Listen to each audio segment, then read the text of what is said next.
My name's Nancy McPhee. Welcome. It is so great to be here. I was so humbled when I was asked to come and to share my story with you and my journey with you. And I really wanted it to be a presentation where we're going to interact in as much as you learn about me and my journey with how a 5-year-old totally changed my life and made me an agent for change. I hope it inspires you, and I hope to learn from you how you want to make the world a better place by being an agent for change. This is Stephen when he was around 5. It was a very interesting journey 17 years ago when my husband and I walked into the Peter Lougheed Hospital to adopt this little boy. The normal couple thing, we're so excited. We want to be really good parents for him. We want to raise him to be the best he can be. And little did we know at the age of 5 he was going to turn our world completely upside down, and we would form a charity that we never dreamed could ever happen because of his inspiration. He's a very humble young man. He was diagnosed with autism at the age of 4. At the age of 5, he overheard my husband and I talking about a homeless man on the front of the newspaper.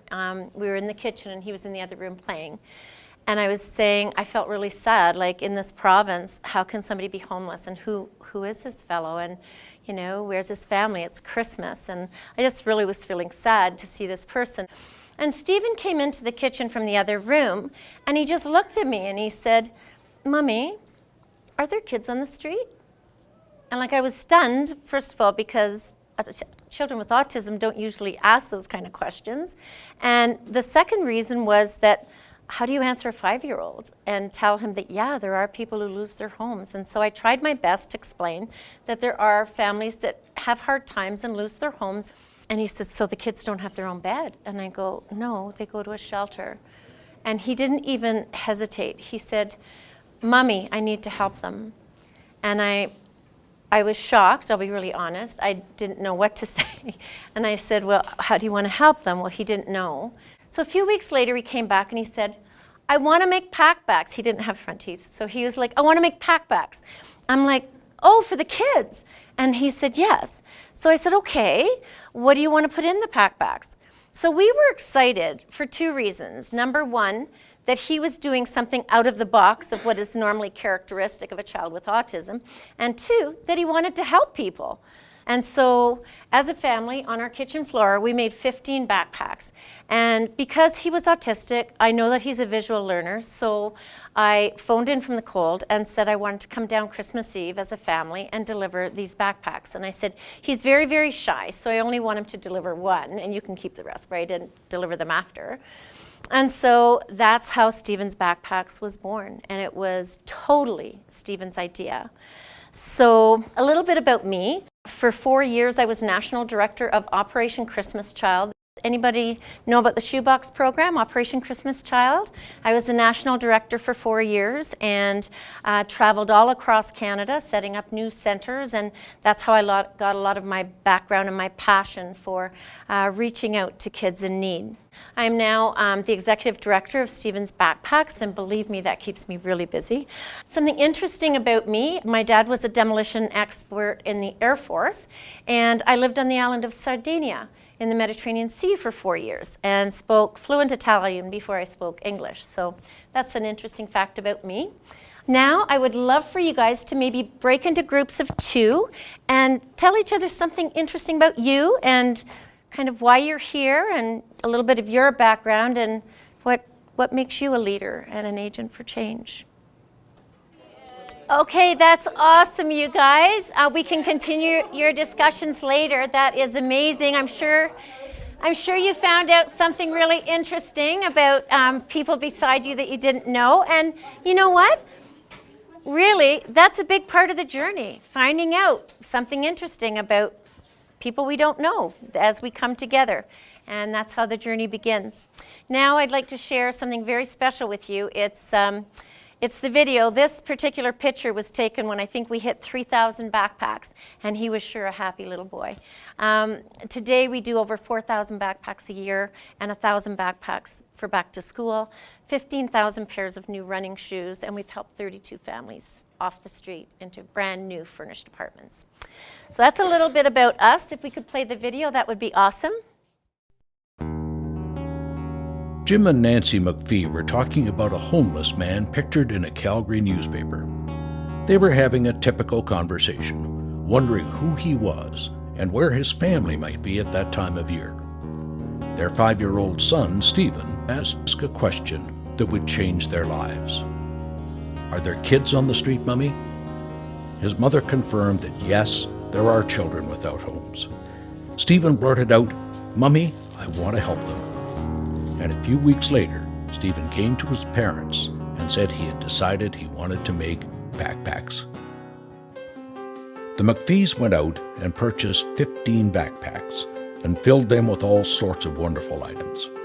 Because of Stephen's diagnosis of autism, his parents knew he was a visual learner and a very concrete thinker and wanted to experience handing out the backpacks.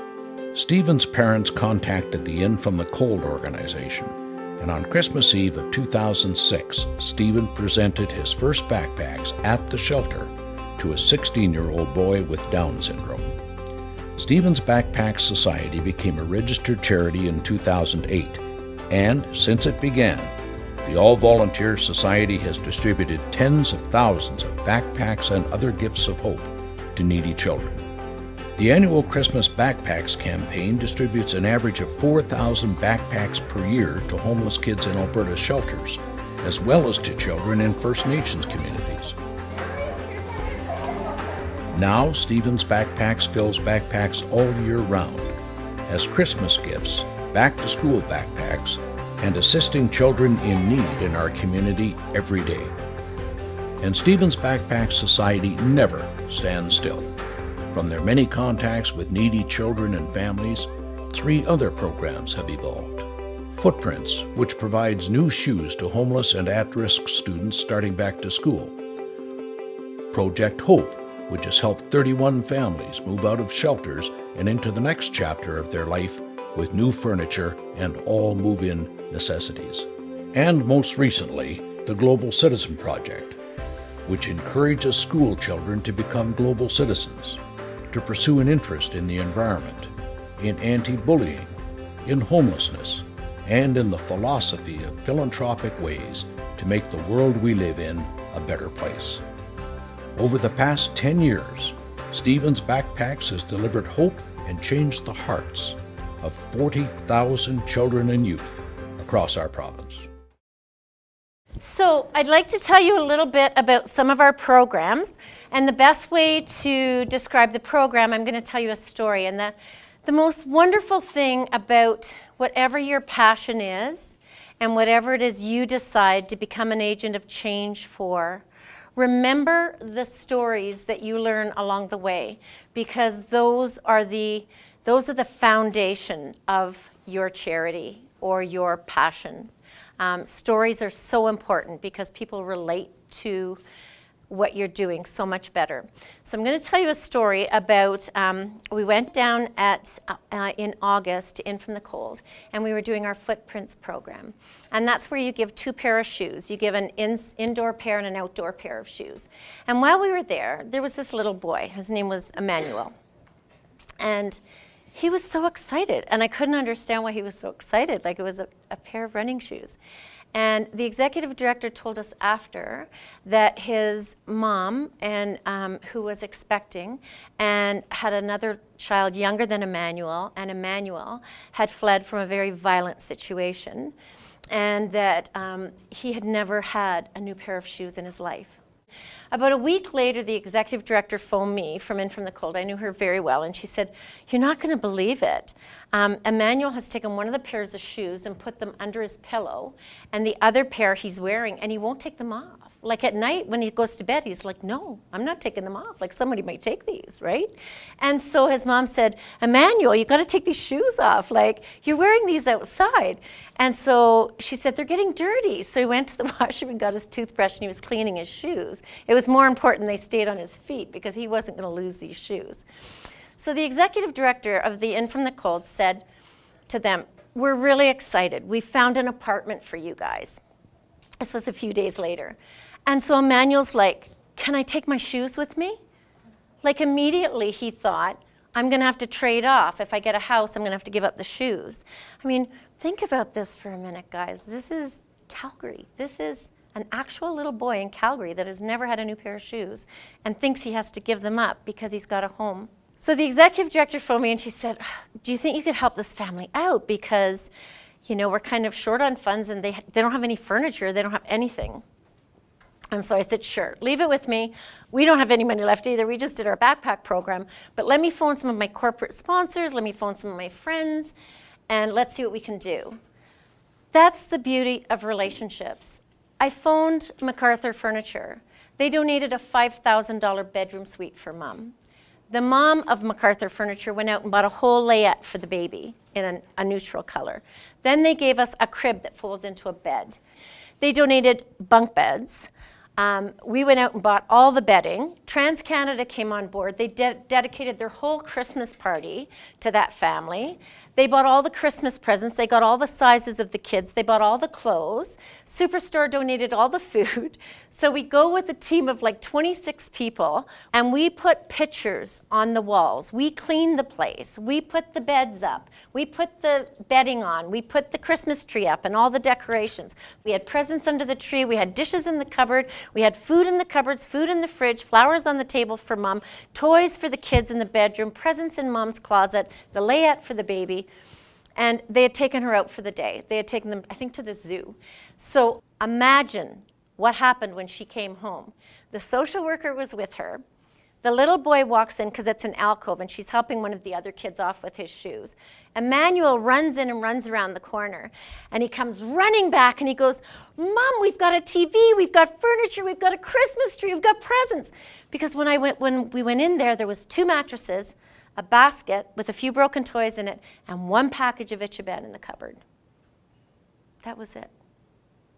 So the little boy comes running and he's all excited and he's like, Mommy, Mommy, Mommy, look at all the stuff we've got. And she goes, quick, Emmanuel, grab your coat, we're in the wrong apartment. Like she had no idea that that could be for her. This mom has now gone back to school. She has moved into an even nicer apartment. She is supporting all 3, she had her baby, she is supporting all 3 of her children, and all 3 of those kids are out of the violent situation they were in, healthy and moving forward. And that started with a little seed. Can you help, Nancy? Can you phone around and see if you can help? And you know what? It's amazing, you guys. When you ask people for help, they want to help for help. They want to help. They're looking for ways to help, especially at Christmas time. It's wonderful. This is Stephen with another family. By the way, Stephen loves babies. Every time we do backpacks, he's in the baby section. He loves babies, and this is a family that we helped, and this is her newborn baby, and he was just thrilled to be able to hold the baby. This is one of our backpack distributions that we did, and one of Stephen's favorite words is dream out loud. He does dream out loud. Like no matter what, I was saying every year we had to look for a warehouse because we were getting bigger and bigger. And every year for 6 weeks we had moved in and then I had to move stuff into storage and then move back. So Stephen's like, Mom, don't give up, dream out loud. We're gonna get a warehouse. Somebody's gonna give us a warehouse. I'm like, are you kidding me? Who gives anybody a warehouse nowadays, right? We're like, we need 4,000 square feet. Sure enough, last year we got a warehouse donated, 4,000 square feet in Calgary, downtown Calgary. Crazy. He's quite a dreamer. So we're going to get you together again. And I want you to use your Post-it notes. I want you to tell me, I've told you who inspired me. It can be anybody. It can be your parents. It can be a friend. It could be a situation that you saw. It could be just something that came from your heart. I want to know who inspired you to be an agent for change, because that's critical. That is so critical, because you will inspire people to become agents for change. So get in your groups, and once you have them filled out, one person from each group, just put it up on the board there and make sure you read it as you put it up so we can all hear. My creative writing teacher, My creative writing teacher, Mr. Jeffrey, Mr. Jeffrey, as well as my grandfather, who was a high-ranking leader with the Air Force. high-ranking leader with the Air Force. Perfect. You want to put that up there? My mom inspired me. My mom, I love that one. Any more over here? Bring them over. For me, my mom inspired me to become an agent of change, so to speak, because she is such an amazing woman in my eyes. Aw, nice. Another great mom.